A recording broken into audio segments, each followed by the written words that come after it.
Sarpada block परिसर में BJP दुई गोष्ठी मुहांमुही। सारपड़ा आज गुरुवार दिन 10 घटिका समय पाटना विधायक सारपड़ा ब्लॉक नमिनी नरेंद्र महांत नेतृत्व में शताधिक कर्मी ब्लॉक रे काम करुथिबा ठिकादार अहेतुक पीसी कारबार को वीडियो को भेटी विरोध करने को आसथिले। मात्र दिन 10 घटिका समय वीडियो को न पाई वीडियो प्रकोष्ठ निकट छिड़ा हो रही यही समय अन्य एक गोष्ठी से स्थान में पहुंची उभय गोष्ठी मध्य बचसा होता ठेला पेला सहित हाथाहाथी परिस्थिति होता। सारपड़ा फांडीर जड़े कनिष्ठबल आसी परिस्थिति को आयत्त करते नरेंद्र महांत बयान रे कही ब्लॉक रे ठिका कामर फाइल खोलिबाठू आरंभ करी बिल करने पर्यंत अत्यधिक पीसी व लांच कारबार को वीडियो को भेटी विरोध करने को आसथिबा कथा कहिथिबा बेले अपर पक्षर उदयपुर मंडल बीजेपी सभापति नरहरि महांत कहिथिले बीजेपी दलर कर्मी माने श्रृंखलित कर्मी से माने केबे गंडगोल करती नहीं।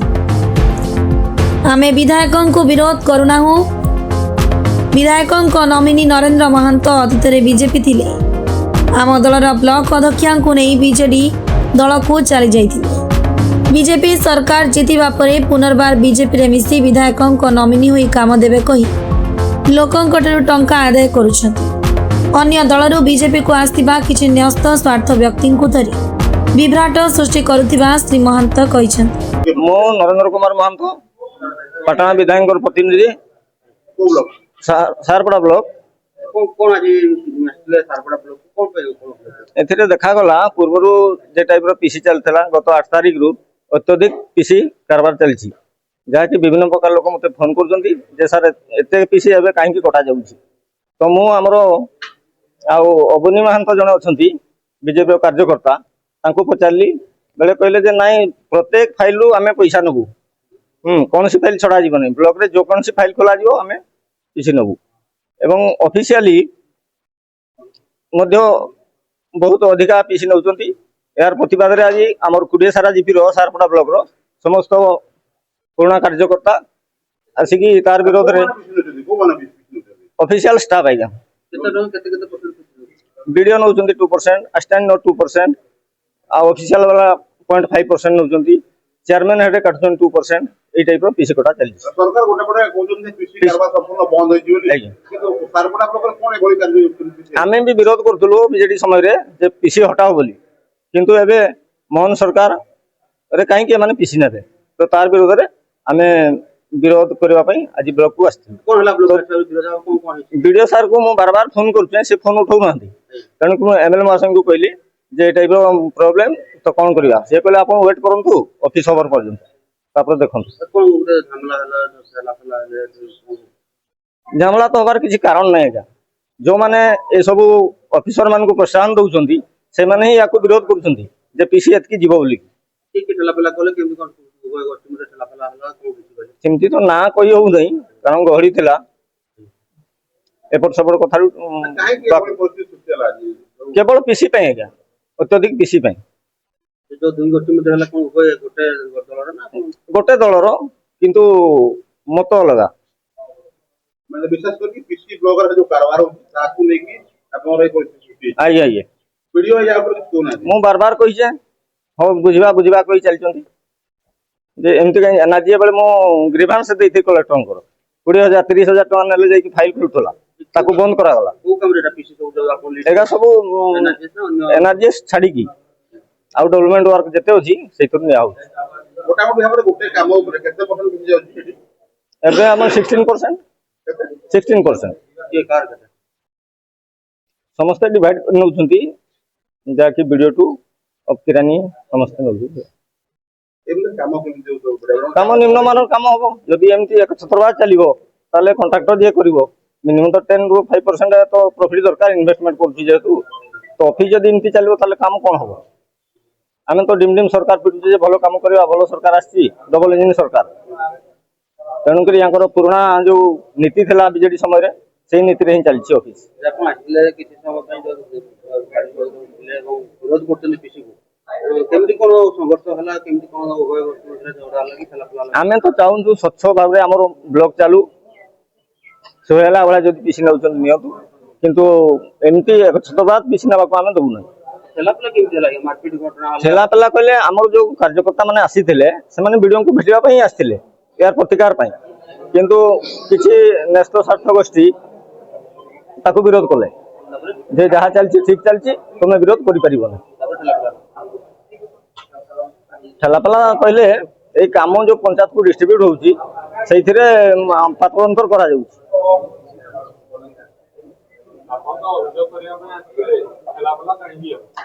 ଠେଲାପେଲା ହେବାର ମୁଖ୍ୟ ଉଦ୍ଦେଶ୍ୟ ହଉଛି ଆମର ଯୋଉ ଲୋକ ଆସିଥିଲେ ସିମ୍ପଲି ଆସିଥିଲେ ସବୁ ବିଡିଓଙ୍କୁ ଭେଟିକି ଏ ଦାୟୀପତ୍ର ଜଣେଇବା ପାଇଁ। କେତେ ଲୋକ ଆଜି ଆସିଥିଲେ? ଦେଖା ହଉଛି ପାଖାପାଖି 100 ଉପରେ ଲୋକ ଦେଖା ହଁ 100 ଉପରେ ଆସିଥିଲେ, 20 ଜିପିର ଲୋକ ଆସିଥିଲେ, ସବୁ ପୁରୁଣା କାର୍ଯ୍ୟକର୍ତ୍ତା। ତାପରେ କଣ ହେଲା? କେମିତି କଣ ଦସ୍ତାବିଜ ଦେଲେ? କେମିତି କଣ ଠେଲାପେଲା? ଦସ୍ତାବିଜ କହିଲେ ଆପଣଙ୍କର ସଂଗଠନ ଗୋଟେ ଚାଲିଛି, ସତ୍ତା ଗୋଟେ ଚାଲିଛି, ତ ସେଥିରେ ସଂଗଠନ ବାଲା ଆମର ଯେତେ ପୁରୁଣା କାର୍ଯ୍ୟକର୍ତ୍ତା ଅଛନ୍ତି କୌଣସିଥିରେ ଡାକୁନାହାନ୍ତି ମିଟିଂ ମାଟିଂ, ଏଇଥିରେ ତାଙ୍କର ସେ କଥାକୁ ଆଲୋଚନା ନେଇକି ଯୁକ୍ତି ହେଲା। ଗୋଟେ ପଟେ ପିସି କାରବାର କରୁଛନ୍ତି, ଅନ୍ୟ ପଟେ ଆଜି ଏତେ ଆସୁଛନ୍ତି ସଂଖ୍ୟାରେ, କାହିଁକି ଏଇଭଳିଆ ପରିସ୍ଥିତିରେ ସୃଷ୍ଟି ହେଲା? କଣ ପରିସ୍ଥିତି ସୃଷ୍ଟି ହେବା ସ୍ୱାଭାବିକ କଥା ଅଛି, କାରଣ ଏଟା ବହୁତ ଦିନ ହେଲା ଚାଲିଛି ଯେ ଏଇ ଟାଇପର ଅନିୟମିତତା ଚାଲିଛି ବୋଲିକି ଏହାର ବିରୋଧ ଆମେ କରିବା। ତ ଆଜି ଯାହା ହଉ ସମସ୍ତେ ମିଶି ଏହାର ବିରୋଧ ପାଇଁ ଆସିଲେ। ତଥାପି ଠେଲାପେଲା ମାରପିଟ ଠେଲାପେଲା ମାରପିଟ କଣ ହେଇଛି ଆଜ୍ଞା? ଠେଲାପେଲା ମାରପିଟ କହିଲେ ସେମାନେ ବିରୋଧ କରୁଥିଲେ, ଯୋଉମାନେ ଅଫିସର ମାନଙ୍କୁ ସପୋର୍ଟ କରୁଛନ୍ତି। ମୋ ନାଁ ରମେଶ ଚନ୍ଦ୍ର ମାହାତ, ଘର ଘର ବନବୀର। ଆଜି ଯୋଉ କଣ କୋଉଥିପାଇଁ ଆସିଥିଲେ ବ୍ଲକକୁ ଆଉ କଣ କଣ ଘଟଣା ଘଟିଲା ବେଲେ? ଆଜି ବ୍ଲକକୁ ସ୍ୱତନ୍ତ୍ର ଭାବରେ ଆଜି ଆମର MLA ର ପ୍ରତିନିଧି ଡାକିଥିଲେ। ବ୍ଲକରେ ଯୋଉ ମାନେ ଅତ୍ୟଧିକ ପରିମାଣରେ ପିସି କାରବାର ଚାଲିଛି ଏବଂ ବ୍ଲକରେ ବିଡିଓ ପ୍ରାୟ ସାଧାରଣ ଭାବରେ 6 ଦିନରୁ ପ୍ରାୟ 5 ଦିନ ବି ଠିକ ଠାକ ଢଙ୍ଗରେ ଅଫିସରେ ରହୁନାହାନ୍ତି।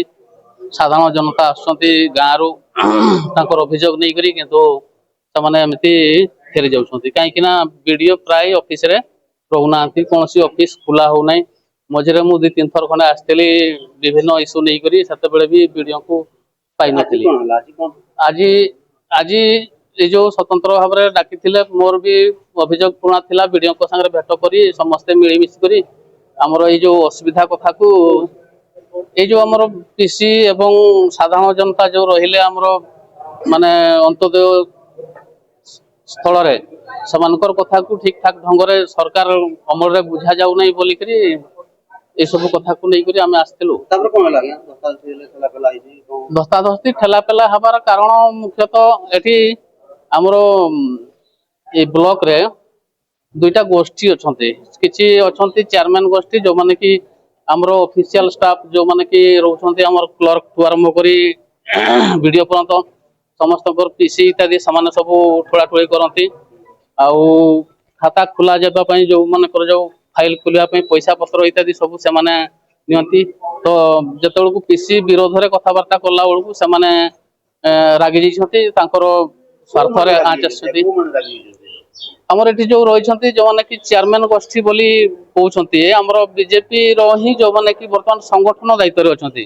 ସଂଗଠନ ନାଁରେ ସେମାନେ ଏକ୍ସଟ୍ରା କୁଆଡେ 5% ସେମାନେ ଚାନ୍ଦା ଉଠଉଛନ୍ତି ସଂଗଠନ କରିବୁ ବୋଲି, କିନ୍ତୁ ପ୍ରକୃତିରେ କଣ ସଂଗଠନ ଆମେ ଜାଣିପାରୁନାହୁଁ। ସଂଗଠନ ବେଳକୁ ଆମେ ପୁରୁଣା କାର୍ଯ୍ୟକର୍ତ୍ତା, ଆମକୁ ଡକା ଯାଉନାହିଁ। ତେଣୁ ଟିକେ ମନ ଦୁଃଖ ରହିଛି। ହଁ, ୟା ପୂର୍ବରୁ ମୁଁ ନିଜେ ଆମର ଜଣେ ଏମିତି ଭତ୍ତାଧାରୀ ଅଛନ୍ତି, ଯାହାର କି ବର୍ଷେ ହେଲା ସେ ଭତ୍ତା ପାଇନଥିଲେ। ହଁ, ପିସି ବାବଦରେ ବିଡିଓଙ୍କୁ ବହୁତ ବାର କୁହାଯାଇଛି। ଆମେ ମାନେ ଏମିତି ଲିଖିତ ଆକାରରେ ହୁଏତ ଦେଇନାହୁଁ, କିନ୍ତୁ ବିଡିଓଙ୍କୁ ମୌଖିକ ଭାବରେ ଦେଇଛୁ। ଅଭିଯୋଗ ଦେବା ପାଇଁ ଆସିଥିଲୁ ଏବଂ ଅଭିଯୋଗ ସିଏ ପ୍ରାୟତଃ ରହୁନାହାନ୍ତି, ଆଉ ଅଭିଯୋଗ ଆମେ ଦେବୁ କୋଉଠି? ସେ ଅଭିଯୋଗ ଆସିବା ପାଇଁ ଆସିଥିଲୁ, ଦେବା ପାଇଁ ଆସିଥିଲୁ, କିନ୍ତୁ ଏଠି ସେଇ ଯୋଉ ତାଙ୍କର ଯୋଉ ରହିଥିଲେ ନ୍ୟସ୍ତ ସ୍ୱାର୍ଥ ଗୋଷ୍ଠୀ, ସେଇମାନଙ୍କର ଯୋଉ ସ୍ୱାର୍ଥରେ ବାଧା ହେବାର ସେମାନେ ଯେତେବେଳକୁ ଜାଣିପାରିଲେ ଯେ ମାନେ ଆସିଛନ୍ତି ବିଡିଓଙ୍କୁ ଜଣେଇବା ପାଇଁ, ତେଣୁ ସେମାନେ ଆରମ୍ଭ କରିଦେଲେ ତାଙ୍କର ନାଟକ। ସେମାନେ ପାଟିତୁଣ୍ଡ ଆରମ୍ଭ କଲେ, କାହିଁକି ଆସିଛ ତମେ ମାନେ, କଣ ପାଇଁ ଆସିଛ ତମେ ମାନେ, କାହିଁକି ଏଠି ଆସିବାର ତମର କିଛି ଇଏ ନାହିଁ, ଆଉ ପିସି ତ ସବୁ ବ୍ଲକରେ ନିଆ ହଉଛି, ଏଠି ବି ନିଆ ହଉଛି, ନିଆଯିବ, ଏମିତି ତାଙ୍କର କହିକି ଠେଲାପେଲା ଆରମ୍ଭ କରିଦେଲେ। ତାପରେ ଆହତ କେତେ ହେଇଛନ୍ତି ଆପଣ? ନା, ଆହତ ସେମିତି ଜଣା ପଡୁନାହିଁ, କିନ୍ତୁ ତେବେ କୋଉଠି ଟିକେ ଟିକେ ଅଧେ ଠେଲାପେଲା ହେଇଛି ବୋଧେ, ମୁଁ ଏତେ ଭଲ ନଜର ପକେଇ ନାହିଁ। କେନ୍ଦୁଝର ଜିଲ୍ଲା ପ୍ରତିନିଧି ଦଶରଥ ବାରିକଙ୍କ ରିପୋର୍ଟ, ଫାଷ୍ଟ ନ୍ୟୁଜ ଓଡ଼ିଶା।